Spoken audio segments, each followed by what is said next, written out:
hajasafiri, yuko hapa na uona utukufu wake. Yesu hajasafiri, yuko hapa na uona utukufu wake. Na uona, na uona, na uona utukufu wake. Na uona, na uona, na uona utukufu wake.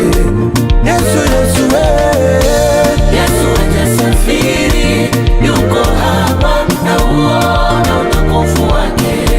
Yesu hajasafiri, Yesu hajasafiri, yuko hapa na uona utukufu wake. na uona, Na uona, na uona, na uona, na uona, na uona utukufu wake. mimi na uona, Na uona, na uona, na uona, na uona. na uona utukufu wake. Yesu yupo mahali hapa leo, Mungu yupo mahali hapa. Yesu yupo mahali hapa leo, Mungu yupo mahali hapa. Ni kweli askofu anaweza kusafiri, mchungaji anaweza kusafiri, shemasi anaweza kusafiri, na nabii anaweza kusafiri. Ila jina Yesu lipitalo majina yote, ukimuita anaitika popote. Hiyo shida yako iliyoshindikana kote, ilete hapa, inawezekana kwake. Yesu yupo mahali hapa leo, Mungu yupo mahali hapa. Yesu yupo mahali hapa leo, Mungu yupo mahali hapa. Yesu hajasafiri, Yesu hajasafiri, yuko hapa na uona utukufu wake. Yesu hajasafiri, Yesu hajasafiri, Ayo, yuko hapa na uona utukufu wake. uponyaji na uona, na uona, Na uona, na uona, na uona utukufu wake. mzenu na uona, Na uona, na uona, na uona. na uona utukufu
safiri